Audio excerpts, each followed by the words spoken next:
Hey everyone, welcome to On the Market. I'm your host, Dave Meyer. And today we're going to be talking about the state of real estate investing as we come to the end of 2023 and head into 2024. To help this discussion, we have Kathy Fettke, Henry Washington, and James Daynard joining us. Thank you all for being here as always. We really appreciate it. How are you guys feeling right now? Just give me a quick summary, Kathy. What's your feeling about 2024? Are you feeling optimistic? I am. Yeah, I think more and more people are getting used to the new normal, and that's what they've been waiting for. They were sort of wondering what would happen, and I think we have a better idea. I think. Henry, if you had to name one thing you're going to be looking at going into 2024 to make some decisions about, what would that be? The word for me in 2024 is growth. It is a scary time because there is still some uncertainty, even though we're starting to see some things kind of flatten out and maybe feel more normal. But I am trying to follow the Warren Buffett principles this year, which is be greedy when everybody else is fearful. And so we are focused on doubling our portfolio in 2024 to take advantage of what seems to be a great time to get lower prices. Awesome. What about you, James? What do you think the key to 2024 is going to be? You know, I'm really excited for 2024. 2023 was kind of a flat year, and especially when you're doing development and longer projects, you had to kind of get through the muck. So 2024 is the year of the reset, where you just got to reset all your deals in 2023, and then you get to see the reward in it in 2024. So I think it's going to be a really, really strong rebound year. For people that didn't get on the sidelines. If you got on the sidelines, 2024 is going to be lame. All right, I like it. Call it like it is. Well, for me, the word of 2024 is affordability. I just think of all of the economic indicators, of all the data that we look at. Housing affordability is what I think is going to drive the market next year. If prices, if mortgage rates stay around where they are, I think we'll have a sort of a boring year, which is not a bad thing, by the way. I think prices being, up a little bit, maybe down a little bit, a boring year would be a great thing. But we obviously don't know which way things are heading. Obviously, in the last couple of weeks, we've seen mortgage rates go down a little bit, but there is still a risk that they go back up. And if there's a serious recession or a big uptick in unemployment, we could see rates go down pretty significantly, and that might supercharge the market. And so for me, what I'm going to be looking at most closely is affordability. So that's just obviously one of my many opinions about the housing market right now. If you want to understand my full thoughts about the 2023 and 2024 housing market, I have a special treat for you. It is the State of Real Estate Investing 2024 report. If you guys remember last year, this is the time of the year where BiggerPockets basically locks me in a room for a week or two and just makes me dump everything I've talked about over the last year or two into a single report, and then we give it away for free. It's filled with all sorts of context, advice, tips, and there's actually a download where we're going to rank all of the markets in the country based on affordability. So you can check that out. If you want to download it, go to biggerpockets.com/report24. That's biggerpockets.com/report24. And then in the rest of this episode, we're going to discuss a couple of the tactics that I think are going to work well in 2024 with the rest of the crew here. All right, let's just jump into this. So the first tactic that I wrote is kind of true all the time, but I personally think is just super important right now, which is underwriting conservatively. I think in an environment where things are as uncertain as they are now, it's better to be pessimistic. Like, I'm usually sort of an optimistic person, but I think right now I'm trying to underwrite deals pessimistically. Henry, you're trying to double your portfolio. So tell us how you're going to underwrite deals next year. With extreme caution. Okay, good. I think you're right. This is something everybody needs to pay attention to all the time. But when a market is as unforgiving as the market is now, meaning if you screw up, your screw ups are magnified in this market. 3 years ago, you could make a mistake, and as long as you sat around for another 6 months, then your value's gone up by 50, 60, 70 grand, right? And it's just not that way anymore. If you screw up now, you're really getting your teeth kicked in. And so the focus on underwriting conservatively. I've always underwrote my deals conservatively, but one thing I have made a change in underwriting is previously I wouldn't factor too much into my underwriting for holding costs because I'm doing single families. It's paint, it's floors. I got crews. We can get them in and out of there. Like it just wasn't that big of a deal to me because I knew we could get a property turn. Like it's my bread and butter. And so if a deal penciled, even without, a massive holding cost, calculation in there, then I was typically buying it. I do not do that anymore. That's good advice. Because money is more expensive in general. So when I was underwriting a deal a couple of years ago, right, if I could get money at 2, 3, 4, 5%, like it's way cheaper than now. Sometimes I'm getting money at 11 and 12%. And so that monthly payment goes up drastically. And so then it magnifies any delays you have in terms of delays on your construction. And it also in terms of delays on just normal things that cause delays. Sometimes there's just closing just takes a while because maybe there's a title issue or maybe there's some paperwork. Like all of these little things that you wouldn't think about before are now costing you a lot of money. And so you want to make sure on the front end that you specifically calculate what it is that you think your holding costs are going to be. So that's your cost of money, but also your cost of utilities. Utilities are more expensive than they used to be as well. And so you really kind of have to get meticulous about and be realistic with yourself about how long you think a project's going to take. If you are brand new and you are buying your first, BRRRR deal or your first fix and flip, and you've got a, 90-day rehab window in your underwriting, add 2 months because you've never done this before, right? And you might spend that first 30 days just trying to find a contractor who will even do the job. Like there's just so many things that would be tedious things you would overlook that you have to really consider now in terms of what are your true holding costs and that cost of money, because it'll eat away your profits super quick. That's great advice. I really like that. All right. So Kathy, coming at it from a more of a buy and hold perspective, are you underwriting rents to grow, property values to grow? How are you thinking about things? We are not changing our underwriting. It's the same old deal. It's buy and hold. And we need the property to cash flow. I want it to grow in value. So I want to be in areas that have potential for that. Potential for that would be areas where there's jobs moving in, where there's infrastructure growth, population growth, migration patterns. And then as long as it cash flows, then I'm good because it's a long-term play. So it's a little different, obviously, than a fix and flipper who needs to know what the market's going to be like in 2 or 3 or 6 months. And based on your report and what we're seeing, there are areas of the country where we're still seeing rent growth. We're still seeing price growth. And those are the areas I'm going to be in. And I'm just keeping things like they've been for 20 years. Absolutely. So Kathy, what do you make of this? I hear a lot of people talking about these days that like things don't need a cash flow in year one, that, rents will grow and things will get better. Do you buy into that? Absolutely, because your costs are higher in year one. You're paying closing costs. Your rents are most likely the lowest they'll ever be if you're buying right and in the right markets and estimating those rents properly. Then you're going to probably over time, and I do mean over time, see those rents go up. It might not be next year. It might not be the year after, and the markets we're in, it probably will be. But over time, what do you think those rents are going to be in 5 or 10 years? They're going to be higher, but you're in a fixed payment. So, I'm still bullish on the same long-term 10-year, 15-year plan. That's the goal.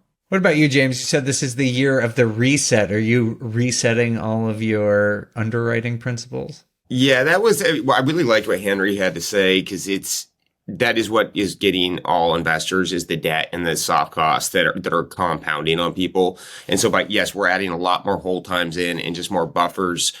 And, underwriting, when people ask me, they're like, are you being more conservative? And yes, we definitely are. But, the next question is always like, well, how much are you reducing the values?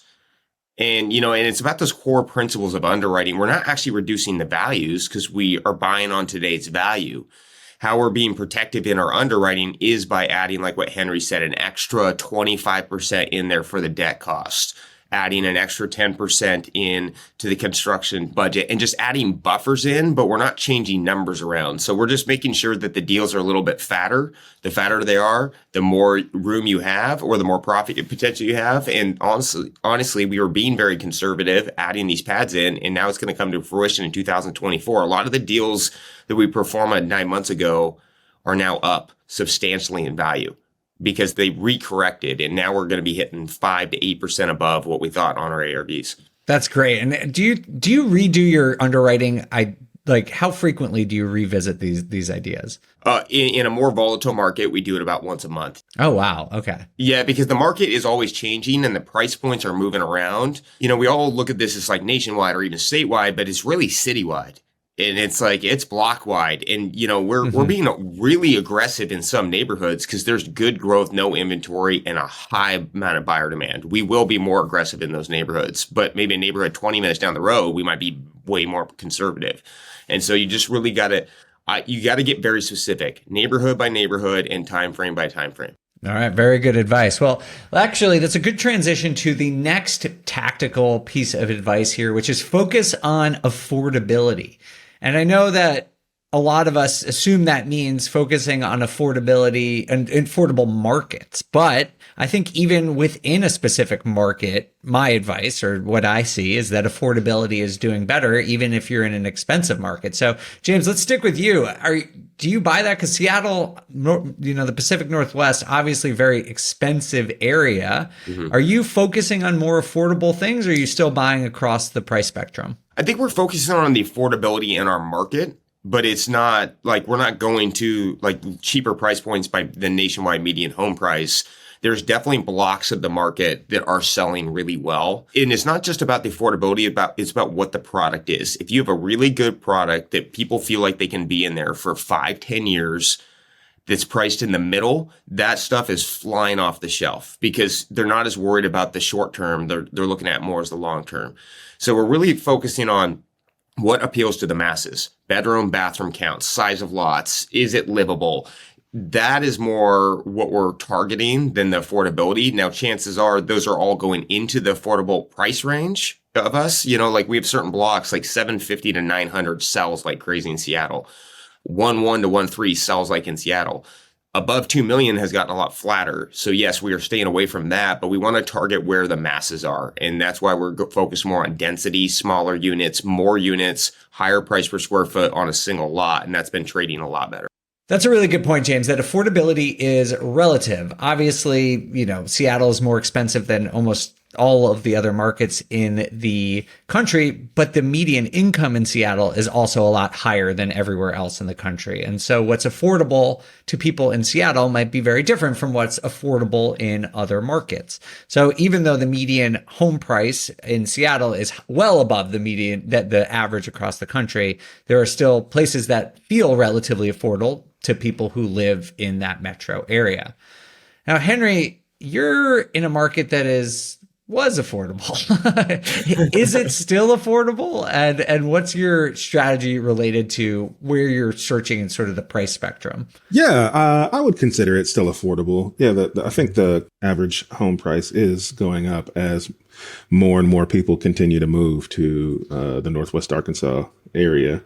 But my business model has always been focused on affordability. I like single family and small multifamily real estate. Like that's my bread and butter. And the reason I got into it was because most people, like it has the highest percentage of buyers in that first time home buyer market and the highest percentage of renters in that lower tiered price point rent. And so it was just a numbers thing for me. I want to be able to limit my risk by catering to the market that has the most buyers and most renters. And that's more important now because as a whole, we're starting to see things are slowing down, especially with properties on the market for sale. So if you're going to have less buyers out there buying houses, I at least want to be able to market to the majority of those buyers. And so we're definitely not taking risks on like luxury flips or A-class apartment buildings. Like that's just not my cup of tea right now. Nice. Okay. Good to know. Kathy, I feel like you're like the affordability evangelist and have been for It's for my jam. years. That's just your jam. So educate us. Well, on a buy and hold viewpoint, you want to attract renters, right? And so you want to have the biggest pool of renters. So if you buy in the affordable range, and to me, that's the most people who can afford what you have. You'd want to be right below the median, because the median is what probably the average person can afford in that market. And if you're under that, then you've got a bigger pool. So a lot of people have the false belief that affordable is like low income areas. And that's not what I mean at all. It's just simply that it's people in the area can afford your product. They can afford to live where you are. So you just have a bigger pool of renters. Plus, from a vision perspective and purpose, we're solving a need. Builders aren't really able to build affordable housing today. It's really hard.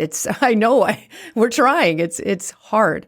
And so if you can do it by buying an older house, renovating it, making it feel like new, then you're solving a problem of people who would like to have a nice place to live. They probably make a pretty decent income, but just, need an affordable place. And so that's again, we're not changing our underwriting. That's what we've always done. We look for the median price of the area and we stay just underneath that. That's great. Yeah. And I just want to clarify why I think personally believe affordability is going to dictate the market is, when you look at the variables that are impacting what's going on right now, there's a lot of strong inherent demand. Like demographics are positive. People still need places to live, of course. The thing that's slowing down the market so much to the point where we're at about 50% of home sales that we were 2 years ago is that affordability is low. And so demand leaves the market because people just can't buy. But personally, I believe that in markets that are relatively more affordable, they're just going to be more resilient. Like they're just not as sensitive to interest rate fluctuations because people are already more comfortable and able to pay for it. They're not stretching as much. And so if interest rates go up 25 basis points, it doesn't matter as much. Of course it matters, but it's just not going to have the same aggregate effect. All right. So here's the third piece of advice. And we've already talked about this a little bit. And actually, before I say what it is, let me just get a quick reaction for you. Henry, when people ask you cash flow or appreciation, what do you say back to them? Yes. Okay, good. And just so you know, like I don't know if everyone listening to this hears this, but I feel like it's just this debate, like cash flow versus appreciation, which one's more important? So Henry just says yes, he wants it all. Kathy, what's your opinion on this? Same. Yes, please. Okay. But I'm less. It depends on your stage in life. And even though I'm getting older, I still am building a portfolio for a time when I won't be working at all. So to me, it's not so much about the cash flow today. I don't need the cash flow today, but I need the investment to cover itself and hopefully have some cash flow to cover reserves and issues that come. But I'm really looking long term. This is, 10 years from now when maybe I'll still probably want to be working. But if I didn't. Kathy, you're going to be hosting this podcast in 10 years. We are not letting you retire. Yes, I'll be here. But, it's just kind of having that optionality. And so if you're at a stage in life where you don't want to work and you don't like your job, then cash flow is going to be much more important. But you have to have money to cash flow. And that's the confusion. People think they can just cash flow right away with no money. And it just doesn't work that way. You got to build the portfolio. I usually look at it like you need $1 million to invested to have a $70,000 salary, income or even less, So 100%. Anyway, you got to know your goal. And if you have that, if you inherited $1 million or you have a couple of million, go find yourself some cash flow and you might be able to just not work. But until then, it's going to take a while. James, I know where you stand on this. You're just all equity, right? Give me the juice, the equity. Give him the juice. The equity is the juice in the deal. I love what Kathy said. I will always be a juice guy and an appreciation guy until It's just Monster. That's my other jungle juice. But it's until I'm ready for financial freedom and to get that passive income, kick the cash flow down the road, get the appreciation, keep rolling it, stack it, and grow it. That has always been my juice. I want to add some color to this as somebody who's kind of a, small kind of self-investor, which is, I think, what most people listening to the show probably are. I get it. Like cash flow and appreciation, you want to buy cash flow. Here's what I've learned as a real estate investor, that cash flow is a myth because, one bad maintenance item in your property can eat up your whole year's worth of cash flow. Now, a lot of people get into this because they want to retire off cash flow, right? They want to replace their job income with cash flow. That was easier to do when interest rates were lower. It's not as easy to do now. I still think you should buy something that cash flows. I'm not saying go buy a bad deal, but real wealth is not built through cash flow. Like everybody who is a real estate investor who's now looking to retire, they got wealthy off equity and appreciation and holding onto their properties for the long term. So you just have to keep that into perspective. Don't go buy bad deals, but what's the phrase? I always get it wrong, but it's like, you step over a dime or step over something to, like, I think people pass up on a deal where they might make 60, 70, 80, 90, $100,000 in equity over a 2 to 3 year period because it only made them $100 cash flow when they underwrote it when they first were going to buy it. And I think that's shooting yourself in the foot. All right. Well, you got the second idiom right, at least, the shooting yourself in the foot. I don't know what that first one is either. It's like tripping over a penny to pick up a dollar. I always get it wrong. Tripping over a dollar to pick up a penny. I don't remember. It's something like that. Anyway. Well, I like having this conversation before I said what my tip was, because I think we might disagree on this. But the way I look at cash flow as appreciation is sort of as a spectrum. Like on one end of the spectrum, there's a pure cash flow deal that's probably not going to appreciate. On the other end of the spectrum, there's probably, what James is talking about, like a flip that's like a luxury flip where you just build a ton of equity with no cash flow. And as Kathy said, where you land on that spectrum is very much dependent on where you are in life, your own risk tolerance, your resources, all these different things.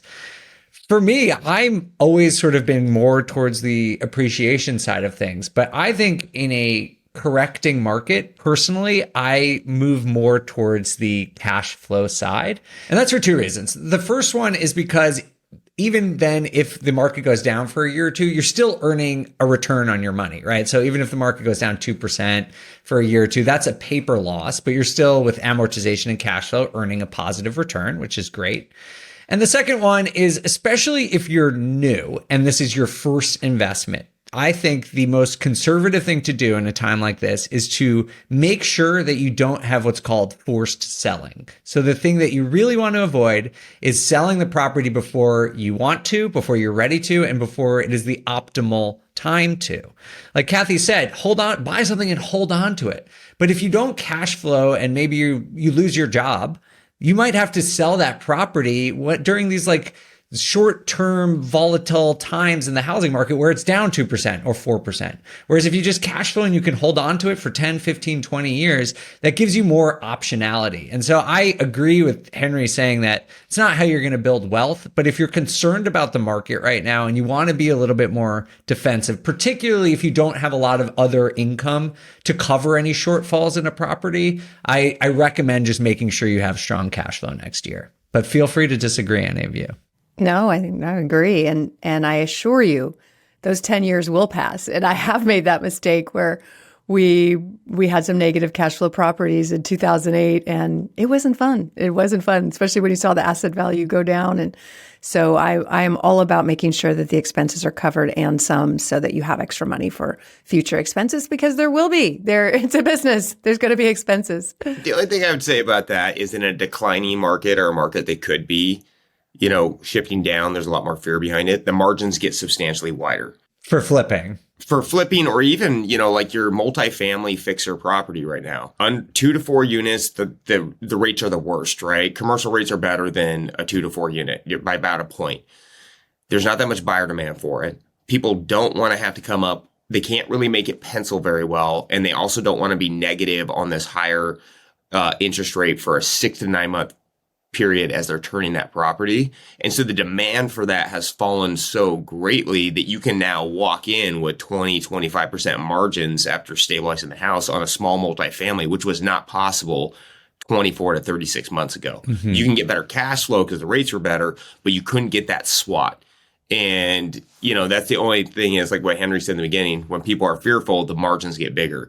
And so that's why I'm still always going to be an equity guy. He's a juice guy. I mean, once a juice guy, always a juice guy. Once you taste the juice, man.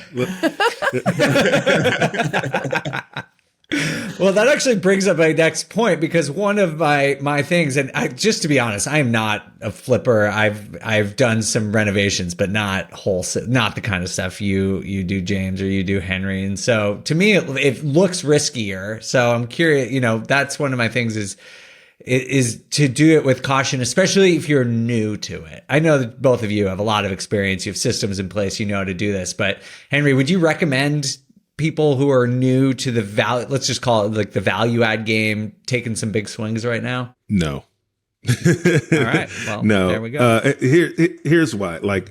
So I don't think you shouldn't try to flip a property. I think you can flip a property in any market. It's more about, you've got to make sure that you're buying an extremely good deal, because if you're new and you're getting into the fix and flip game, you're going to screw up and you're going to make mistakes, and you've got to have the cushion to cover those mistakes. Or else it's easier to buy a loser right now in this market and flip a loser, because the cost of money is higher, because there's less buyers out there buying the property once you're finished with it. And so you've really got to ensure that you're buying a really good deal. And so you just got to be careful. Your deal has to be a good deal. And I wouldn't recommend anything that you're going to have to spend 6, 7, 8 months rehabbing like a gut job, right? You want to do something where you can, paint floors, and put it back on the market fairly quickly. So I don't recommend you taking big risks in the flipping game. You want to do something that's going to be easier to get that rehab done, that property turned around quicker, and something with a second exit strategy. It's got to be able to cash flow as a rental property too, because if you go to try to sell it and you don't get, right now, it's hard to predict. I've got properties that I thought should have been sold months ago and they're not. So, and I'm a seasoned investor, so you got to be able to pivot. Yeah. And you can also mitigate, for new people, getting a value add is risky, and I don't advise heavy value add. But if you pivot how you're doing it, it's totally safe. Right now, value add got harder, construction got harder. We started partnering with generals and cutting them into the deal. And it's made it way simpler for us, way easier for us. They go faster. Our budgets are lower. And then actually, by giving away 30% of the deal, we're actually making more money by not having staff costs, the overages, and deck times. And we're getting in and out of the project quicker. So you just mitigate the risk and bring in partners, right? If you're new and you want to get into big margins, then partner with the right people. All right. Well, what about some alternative ideas? I have one that I suggested here that I think, Kathy, you recently employed. So this other tactic that I'm recommending is new construction, which is usually not a great prospect for real estate investors. But Kathy, why don't you tell us why you recently bought new construction? Well, if you follow Warren Buffett, you know that he recently invested, or Berkshire Hathaway invested, I think it was over $800 million in builder stocks, specifically in affordable, with D.R. Horton, I believe it was. So if you think that he might do his research, he's taking the bet that inventory, that supply is needed, not that we're going to get flooded with supply, which means he doesn't think there's a housing crash coming. Mm-hmm. There's an inventory crash. So that is kind of obvious to me too. There is such a need for housing. And yet it is still risky. Construction is risky. We've had projects we've knocked out of the park with 30, 40% annualized returns. And we've others where there were losses because, COVID, sites were shut down, material costs soared. I mean, it's a tough, volatile market. So now, like the guys were saying, being conservative is so important. So we're kind of back at a time where there is distress out there, and this is an opportunity. I'm sorry for anyone feeling distress. Some of us are anyway, with some of our projects, but it is also an opportunity. So we found a developer in distress. He wasn't an experienced developer, just had a bunch of money, bought a bunch of beautiful land in Oregon, Klamath Falls on a lake, and tried to develop it, got the horizontal and the roads, the infrastructure, but couldn't get the project to the finish line. My partner, who's been developing for 40 years, was able to negotiate a lease option where we don't even have to buy the lots. We don't have to do any horizontal development. It's already done. We're just optioning it, and we're getting the lots for half of what their current market value is, but we don't even have to pay for them until the final buyer comes. So we've really mitigated risk by being able to build on these homes and not have to acquire the land, which would be $10 million. I'd have to raise $10 million and be paying interest on that. We don't have to. We're getting these lots for $60,000 and don't have to pay for them. The buyer pays at the end. So we're mitigating risk that way, and yet providing much needed housing in an area where you don't see builders flocking to Klamath Falls, Oregon. And yet there is a lot of actual job growth there in the military, Air Force, and officers coming in, moving in who want housing. And why not have one overlooking a beautiful lake?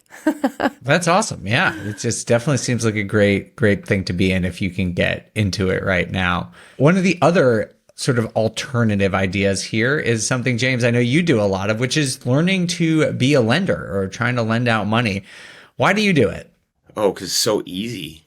It's like, because you spend 30 minutes vetting a deal, you click a button, and the money goes out, and you get paid. It's like there's no contract. Is that how it is for everyone? It's not like that for most. Ask commercial lenders today.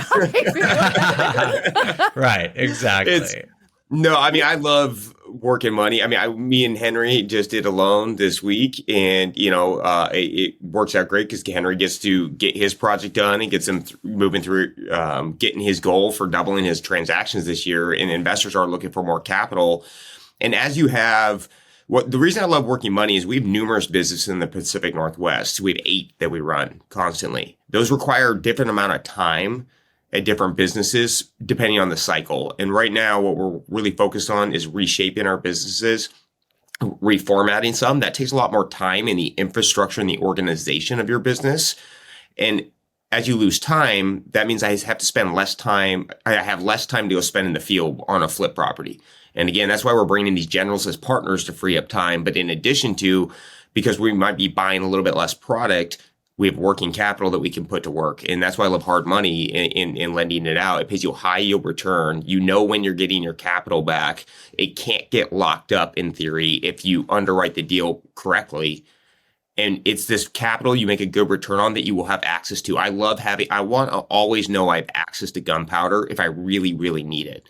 If I get a home run crossing my plate, I want to have access to liquidity. And that's what hard money does for me. And so it's a great business, and you're seeing it really get popular because running projects is not that fun right now. Construction is still unenjoyable. Working with wholesalers can be unenjoyable. Digging through hundreds amounts of deals before you find that gold one can be unenjoyable. Hard money lending, again, it's like vet it, find the right people, wire the money out. You can go do whatever you want, and it frees up a lot more time. He's so white collar now. Look at him, just clicking on the computer. Yeah, beep, boop, beep, bop, make $1 million. Well, I am personally aspiring to learn, and James has offered to teach me how to do some of this. And I think we're actually going to make an episode out of this. So definitely check that out, because I know hopefully it's just clicking buttons like James says, but I suspect there's a little bit more to it than that. So I would like to learn a little bit more details here. Henry, what about you? Do you have any other alternative strategies or things that you're pursuing this next year? We're going to focus a little more on midterm rentals. So I've got we're about to launch our first midterm rental, and if it goes well, we're going to probably convert a few of my other long-term rentals to midterm rentals as the leases come due on those. So I've got a seasoned investor in my market who is doing midterm and corporate rentals in a few of his properties, and he's shown me the numbers and the occupancy rates, and it's really impressive. And so we're going to give that a go. Now, I'm not going to do it on properties that don't cash flow as a long-term rental. Like, that's always my cover, is if I need to pivot, I can throw a tenant in it and it's still going to cash flow. But part of growth in your business, in your real estate business, isn't always acquisition of more doors. Growth can be like, what can I do? How can I leverage my current portfolio to increase the cash flow that it has? Maybe I can make some repairs that give me a higher, monthly rent. Maybe I can convert a long-term into a midterm or a short-term if you feel like you can operate that properly. And then your dollar, you're getting a higher percent on what you spend than if you go and buy something new. Dude, I'm so happy you said that. I feel like portfolio management is the single most overlooked part of real estate investing. Like reallocating capital, figuring out how, if your current deals are performing at the right rate. If they're not, should you sell them? Should you switch tactics? Should you do something else? It's not talked about enough. So I love hearing that you're doing that. It sounds like a great plan for next year. All right. Well, James, Kathy, Henry, thank you so much for joining us. Hopefully this conversation has helped you all understand that you can invest in any market. It really is just about adjusting your tactics and choosing the right tactics that work given the current situation. If you want to learn more about the current situation and some potential ways that you can get involved in the market next year, make sure to download the report I wrote. I spent a lot of time on it. At least like a couple of you have to read it. So just go to biggerpockets.com/report24. You can download it for free right there. It's so good, Dave. Oh, thank you. It's so good. Yeah. You read it? Loved reading it. Yeah. Oh, and my company wants me thank to, sequester in an office and write mine for 2 weeks. I'm just going to give them yours. There you go. You just put a new logo on it or just send them all to Bigger Pockets. It'll be fine. Yeah. All right. Well, thank you all. Hopefully you guys enjoy it as well. And we'll see you for the next episode of On the Market. On the Market was created by me, Dave Meyer, and Kaylin Bennett. The show is produced by Kaylin Bennett with editing by Exodus Media. Copywriting is by Calico Content, and we want to extend a big thank you to everyone at Bigger Pockets for making this show possible.